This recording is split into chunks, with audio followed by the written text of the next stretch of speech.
مرتبہ بہن عائشہ نے سوسائڈ کیا، حالانکہ سوسائڈ کرنا اور خودکشی کرنا مذہب اسلام میں اجازت نہیں ہے۔ اللہ کے نبی نے بڑی سخت وعید کی ہے، بڑی تاکیداً منع کیا ہے کہ اگر کوئی سماج کا انسان یا بیٹی، اگر کوئی عورت یا کوئی مرد اگر سوسائڈ کر لیتا ہے، اپنی جان کو ختم کر دیتا ہے، تو اس کی نماز نہ پڑھی جائے، اس کو قبرستان میں دفنایا نہ جائے، قیامت تک اس کو اسی گناہ، اسی چیز تکلیف کے اندر ہمیشہ اس کو رکھا جائے گا۔ اسی لیے میرے بھائیوں، ہمارے اور آپ کی غلط ریتی رواج نے ہماری بیٹیوں کی زندگی خطرے میں پڑا دی۔ 7,000 بیٹی مر جاتی ہے اسی جہیز کی وجہ سے ایک سال کے اندر۔ کتنی بیٹیاں؟ 7,000۔ یہ چیز ہمارے میں نہیں تھی، یہ چیز کہاں تھی؟ یہ چیز غیروں میں تھی۔ جہیز اور تلک غیروں میں ہے کہ 3 لاکھ 4 لاکھ روپیہ دو داماد کو، بیٹی بھی دو، روپے بھی دو، کھپاچی گاڑی بھی دو، پلسر گاڑی بھی دیجئے، 4 ویلر بھی دیجئے۔ کیا ہے بھائی؟ یہ لاٹری ہے، لاٹری۔ وہ تو اچھا کرتا ہے راجستھان کے اندر بلکہ مدھیہ پردیش میں برہان پور کے علاقے میں، کہ لڑکا جب ہی شادی کرے گا جب اس کے پاس 3 لاکھ روپے ہوں گے۔ 3 لاکھ روپے وہ کس کو دیتا ہے؟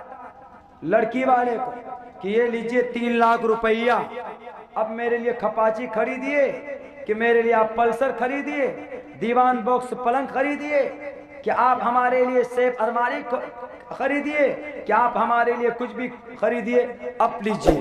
وہ اچھا ہے، تب دماغ ٹھکانے آئے گا، تب ہمارے لڑکے والے، ہمارے لڑکا صاحب اسکارپیو میں نہیں جائیں گے، 15 20 اسکارپیو میں بیٹھ کر ایک دم شان کے ساتھ جاتے ہیں، اور پوری گاڑی کو ایسے سجاتے ہیں کہ نظر ہی نہیں آتا کہ ڈرائیور کہاں پہ بیٹھا ہوا۔ 2,000 3,000 5,000 روپے سجانے میں خرچہ کر دیتے ہیں ہم لوگ گاڑی کو۔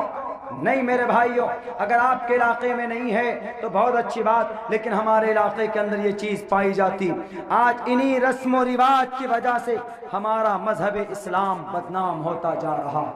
ہماری غلط رسم کی وجہ سے، ہماری غلط نیتی کی وجہ سے آج ہم پوری دنیا کے اندر ذلیل اور رسوا ہو رہے ہیں۔ اس عورت نے کہا، جو سوال کیا تھا، میں وہ سوال آپ لوگوں کو بتانا بھول گیا۔ میں یہ 10 12 15 منٹ کے اندر ان سوالوں کا جواب آپ کو بتا کر میں اپنی بات ختم کرتا ہوں، چونکہ میں بھی بہت زیادہ تھکا ہوا۔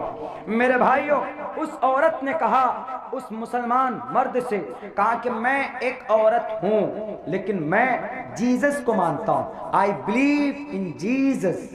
حضرت عیسیٰ، حضرت موسیٰ کے ماننے والوں کو یہودی بولتے ہیں۔ انہوں نے کہا کہ میں نے آپ کے قرآن کو پڑھا۔ بتائیے، غیر ہمارے قرآن کو پڑھ رہے ہیں لیکن ہم لوگ قرآن سے دور ہوتے چلے جا رہے ہیں۔ میرے نوجوانوں، کھڑا ہونا ہوگا، نہیں کھڑے ہوگے تو یہ ڈرمنڈے لوگ کھڑے ہو کر کے اناپ شناپ بکتے ہوئے چلے جائیں گے، اور آپ کو ڈرا کر اتنا کمزور کر دیں گے، اتنا کمزور کہ ہمارے مقرر کرسی پر بیٹھ کر بات کرنے سے ڈرتے ہیں۔ مجھے کہتے ہیں کہ مولانا عبداللہ آپ کیسے بات کرتے، ڈر نہیں لگتا؟ ہم نے کہا کہ کس سے ڈریں؟ قرآن پڑھتے ہو؟ ہاں جانتے۔ ہم نے کہا کہ کیا مولانا؟ واللہ احق ان تخشوا، ان شنابی ان کبابی سے ڈرنے سے زیادہ بیٹر ہے کہ اللہ سے ڈرو کرو ہم کو۔ ہم نے کہا کہ غیروں سے ہم کو ڈر نہیں ہے، ہمیں اپنوں سے گلے، ہمیں اپنوں سے نقصان پہنچتا ہے، ہمیں غیر نقصان نہیں پہنچاتے۔ غیر تو اتنا نقصان پہنچاتے کھل کر آمنے سامنے، موب لنچنگ کر دے گا زیادہ سے زیادہ، لیکن اپنے تو ایسے نقصان پہنچاتے ہیں، ایسے نقصان پہنچاتے۔ Suppose that doctor Zakir Naik صاحب، ان پر کیس FIR ہوا، کیس رجسٹرڈ ہوا، تو بھارت میں جو 25-30 کروڑ مسلمان تھے ٹوٹل، ان کو کیا کرنا تھا؟ ان کو پروٹیسٹ کرنا تھا، ان کو احتجاج کرنا تھا، اور ہم کر سکتے، احتجاج ہم کر سکتے۔ To assemble with the peaceful without arms, it's your fundamental rights۔ Bharat کا سمویدھان پڑھ رہا، without arms، to assemble with the peaceful without arms، بنا ہتھیار کے، بنا تیر بھالے کے سڑکوں پہ اتر جانا، سرکار کے خلاف احتجاج کرنا آپ کر سکتے ہیں، پروٹیسٹ کر سکتے ہیں، بول سکتے ہیں، کوئی منع نہیں کر سکتا۔ 25-30 کروڑ مسلمان اگر میدان میں آتے پروٹیسٹ کرتے تو کیا ڈاکٹر ذاکر نائک کے اوپر کیس FIR ہوتا؟ ان کے چینل بند ہوتے، ان کے اسکول بند ہوتے، ان کے مدرسے بند ہوتے؟ لیکن نہیں، پتہ کس نے سپورٹ کیا؟ مسلمانوں میں ایک بہت بڑا فرقہ، ایک تنظیم میں نام نہیں لوں، جس دن یہ خبر شائع ہوئی اس دن بھارت کے ان مسلمان طبقوں نے لڈو بانٹے، لڈو پیڑے، یہ لو۔ کیوں؟ ڈاکٹر ذاکر نائک صاحب اب جیل جائیں گے۔ ارے بھائی، doctor Zakir Naik he is a very ancient and he is a very powerful Muslim, IS of Islam, scholar of Islam, and he proved against all religious thinking is the best, Islam is the best religion to the world. دنیا کے اندر ثابت کیا اسلام کو عقل کی نظر میں، نقل کے ذریعے سے، قرآن و حدیث کے ذریعے سے، ویدات کے ذریعے سے، گیتا کے ذریعے سے، بائبل کے ذریعے سے، رامائن کے ذریعے سے، مہا بھارت کے ذریعے سے کیا ثابت کیا کہ Islam is the best religion to the world, یہ ثابت کیا۔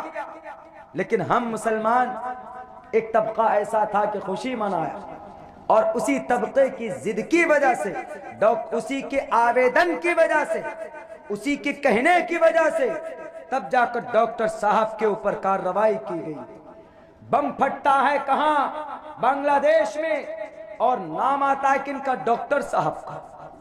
ڈاکٹر صاحب اپنے عادت کے اعتبار سے، اخلاق کے اعتبار سے اتنے اونچے مقام پر فائز تھے کہ بہت کم دیکھنے کو ملتا ہے۔ اللہ نے کیا نہیں دی تھی؟ طاقت دی تھی، شہرت دی تھی، اللہ نے عزت دی تھی، اللہ نے علم دیا ہے اللہ نے ان کو۔ لیکن اگر آپ میں سے کوئی آدمی ان سے ملاقات کے لیے اگر اپوائنٹمنٹ لے کر پہنچ جائے تو ڈاکٹر صاحب وہاں پر ان کے سامنے میں کبھی بھی بیٹھتے نہیں تھے، کبھی چائے لا رہے ہیں، کبھی کھجور لا کر دے رہے ہیں، کبھی خیریت پوچھ رہے ہیں۔ ڈاکٹر صاحب اتنے اعلیٰ معیار اور مقام پر فائز ہونے والا انسان، ان کے نوکر ہونے چاہیے، لیکن نہیں، جس طریقے سے محمد رسول اللہ اپنا کام خود کرتے تھے ڈاکٹر صاحب بھی خود کرتے تھے میرے بھائیوں۔ لیکن نقصان پہنچا انہی کی وجہ سے، ہم مسلم قوم کی وجہ سے۔ میر جعفر نے نقصان پہنچایا نواب سراج الدولہ کو، اور ٹیپو سلطان کو نقصان پہنچایا میر صادق نے۔ اپنوں سے ہی یہ قوم کو ہمیشہ سے دکھ اور تکلیف پہنچتی ہے، ہمیشہ سے بدنام کرتے۔ میں یہ واقعہ